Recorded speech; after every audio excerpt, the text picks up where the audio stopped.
Bonjour et bienvenue dans cette nouvelle vidéo dans laquelle on va parler de probabilité et plus précisément d'équiprobabilité.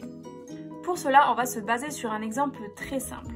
Je possède un dé équilibré et je le lance. Et j'observe la face qui apparaît. Alors ça, c'est une expérience aléatoire. Aléatoire, pourquoi? Parce que je peux lister tous les résultats que je peux obtenir, mais je ne sais pas exactement avec certitude quel numéro va sortir. Tous les résultats possibles que je peux obtenir s'appellent les issues. Donc là, les issues de cette expérience aléatoire vont être 1, 2, 3, 4, 5 et 6. Et l'ensemble de ces issues, on appelle ça l'univers. Dans cette expérience aléatoire, on va parler d'équiprobabilité. Pourquoi? Parce que ce dé est non truqué. Du coup, chaque face a la même probabilité d'apparaître. Si j'avais eu un dé qui était truqué, là on n'aurait pas parlé d'équiprobabilité. Ce qui va te dire que tu es dans un cas d'équiprobabilité, ça va être l'énoncé. Par exemple, si tu tires une boule dans une urne, si on te dit que l'urne est opaque ou que les boules sont indiscernables au toucher, ça veut dire que chaque boule a la même probabilité de sortir. Autre exemple, si je te dis que je tire au hasard une carte dans un tas. C'est-à-dire que je tire vraiment au hasard, je ne sais pas du coup quelle carte je tire. C'est vraiment au hasard à l'aveugle. Donc chaque carte a la même probabilité d'être tirée. Du coup, on est aussi dans un phénomène d'équiprobabilité. Alors maintenant, on va voir ce que c'est qu'un événement. Eh bien, un événement est composé d'une ou plusieurs issues. Alors, on va prendre cet exemple. J'appelle A l'événement obtenir un chiffre pair. Eh bien, cet événement est composé des issues 2, 4 et 6.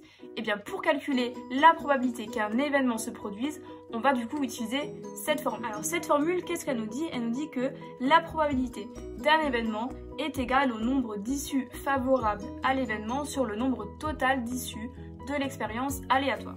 Eh bien, dans notre exemple, la probabilité de l'événement A, ça va être du coup le nombre d'issues favorables, donc 2, 4 et 6, donc 3 issues favorables, sur le nombre total d'issues de l'expérience aléatoire. 1, 2, 3, 4, 5 et 6, donc sur 6. Et 3 sixièmes va être égal à 0,5.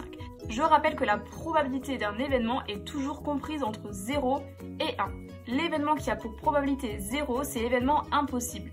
Par exemple, dans notre exemple, l'événement obtenir le chiffre 0 est un événement impossible car il n'y a pas le chiffre 0 dans les issues. Alors là, l'événement là aura pour probabilité 0. L'événement qui a pour probabilité 1, c'est l'événement certain. L'événement certain, donc dans notre exemple, par exemple, l'événement obtenir un chiffre compris entre 1 et 6. Eh bien ça, on est sûr de l'obtenir vu que le dé possède des faces numérotées de 1 à 6.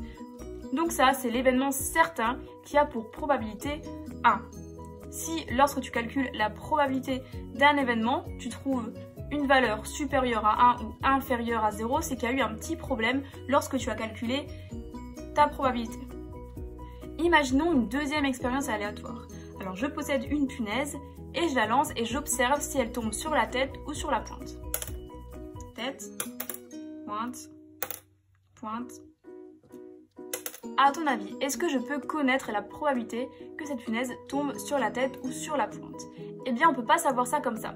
Là, ici, il n'y a pas équiprobabilité. Pourquoi? Parce que cette punaise ici, elle n'est pas équilibrée. On voit que la tête, elle est quand même plus lourde que la pointe. Donc là, ça va varier. Alors, pour connaître du coup la probabilité d'un événement dans le cas non équiprobable, je t'invite à regarder la vidéo suivante et on va voir comment est-ce qu'on peut approcher au maximum cette probabilité. Voilà, donc cette vidéo est terminée. N'hésite pas à regarder la vidéo suivante si ça t'intéresse et à me laisser un commentaire si tu as une question et j'y répondrai avec plaisir. Merci.